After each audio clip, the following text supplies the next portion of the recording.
Hello, Aquarius, Sun, Moon, Rising, and Venus signs. Kamusta kayo? Sana po ay nasa mabuti kayong kalagayan. Welcome back po sa Star Tarot. Kung bago kayo dito, welcome din kayo. Thank you sa inyong support. I truly appreciate it. God bless you all. Pauna mensahe ni Aquarius ay accepting what is.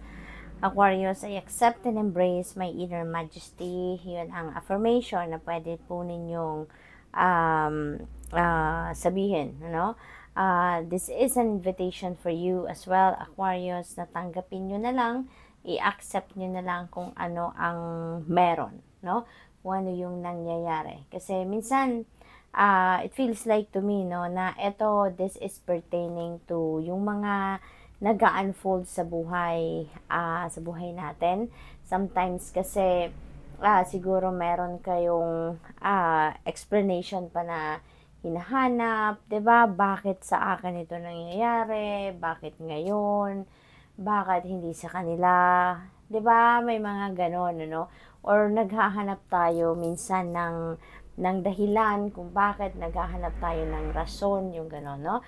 But this is inviting you to just accept what is, because life in the first place is mysterious, 'di ba? Life is a mystery in itself. Kaya sometimes may mga miracles na nangyayari sa buhay natin. Hindi natin mahanapan ng dahilan, hindi natin mahanapan ng rason. So let's just accept it, no? Kasi lahat naman ng nangyayari sa buhay natin, 'di ba?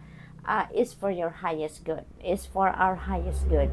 Sometimes may mga nangyayari na hindi ganon ang ine-expect natin, but it is for our best interest, hindi ba? Yung ganon. Kaya, siguro may ganong sitwasyon ang iba sa inyo sa ngayon, Aquarius. Kaya this is a message for you na accepting what is the best thing to do, no? So, what else? We have launching your journey. Meron travel kayo dito. For some of you, maaring pupunta kayo sa ibang bansa.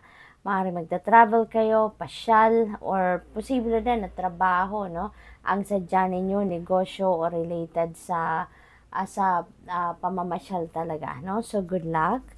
We have proceeding softly. Ayan. So, my inner power grows in moments of quietude. Kasi sa re-reflection mode talaga natin, sa pagmumuni-muni, pagninilay-nilay natin, diyan lumalabas, ano, yung mga ideas, diyan lumalabas yung mga, or diyan natin na nakukuha, naririnig yung mga mensahe ng universe sa atin, guidance, yung ganon. Kaya, there is power in solitude, hindi ba? There is power in reflection. Kaya, ngayon, maaaring yun ang gagawin ng iba sa inyo ngayon. Makikinig kayo talaga sa iyong intuition, makikinig kayo sa divine guidance through reflection and through meditation, something like that, no?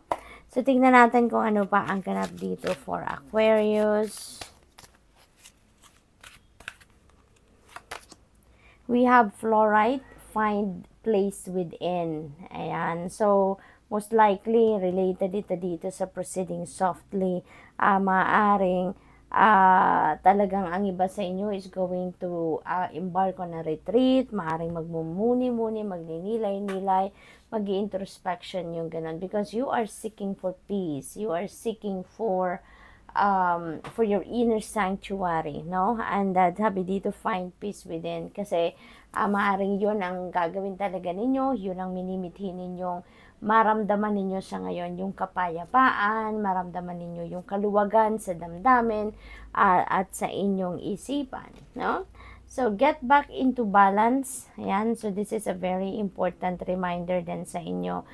Importante na, no, na lagi tayo nasa balanse, lagi tayong grounded, kumbaga, at makakatulong yung pagre-reflection mode niyo, pagre-retreat, pag-meditate, makakatulong yan na maibalik ninyo yung balanse sa sarili ninyo. Kasi kapag nagninilay-nilay tayo, 'di ba? We are quieting our mind, we are relaxing our body.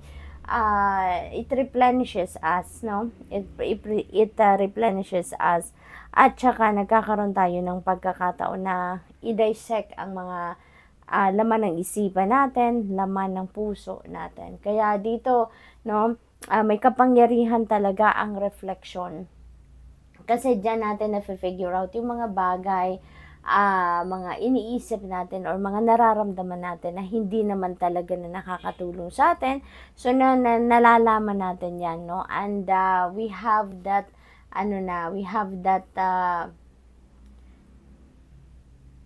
hint kung ano yung ila-let go na natin, i-release natin sa buhay, di ba?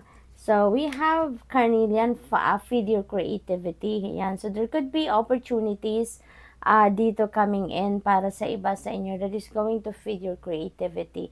Maaring merong opportunities dito na mabibigyan kayo ng pagkakataon na mas ma-enhance pa ninyo yung inyong creative prowess, yung mga talents ninyo, mga skills ninyo, maaring ma-hone ninyo yan. Magkakaroon kayo ng pagkakataon na mahasa palalo, no, kung ano man yung inyong mga talents and mga gifts and yung mga creative juices ninyo siguro, no, lalabas din yan sa ngayon. We have 9 of Swords. Ayan. So, dito sa 9 of Swords, this is about anxiety,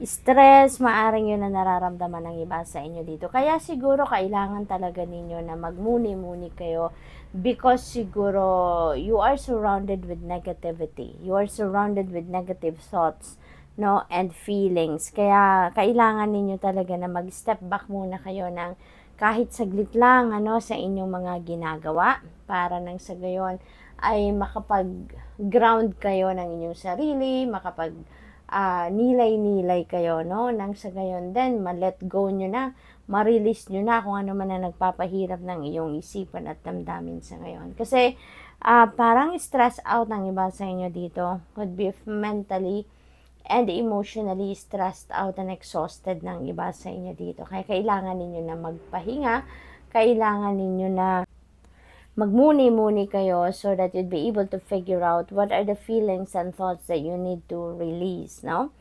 3 of Wands, this is travel, no? So, maaring may travel talagang iba sa inyo. We have launching your journey energy, that is travel. Napakalakas dito ng travel energy sa 3 of Wands. Maybe, naghihintay lang kayo ngayon ng flight ninyo, ng pagsakay ninyo ng barko, or kahit anumang klaseng mode of transport ang gagamitin nyo ngayon, maaring yan ang hinihintay ninyo. Possible din, ang iba sa inyo, naghihintay na lang ng go signal ng company in-applyan ninyo, or maybe naghihintay kayo ng travel documents ninyo na ma-release, something like that, no?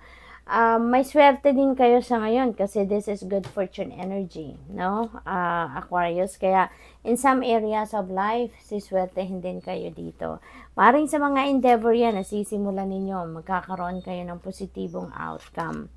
We have Ace of Cups, beautiful. Ace of Cups is a divine blessing, okay? That is a divine blessing.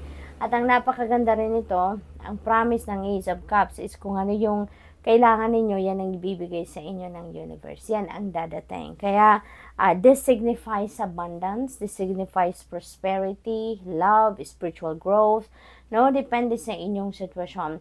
But whatever the case may be, kung ano man ang kailangan ninyo, yun ang ibibigay sa inyo. At hindi lang yan basta ibibigay sa iyo na yung sakto lang para sa iyo. That is going to be, that's gonna come in abundance para makatulong din kayo sa mga mahal ninyo sa buhay, makatulong din kayo sa ibang tao.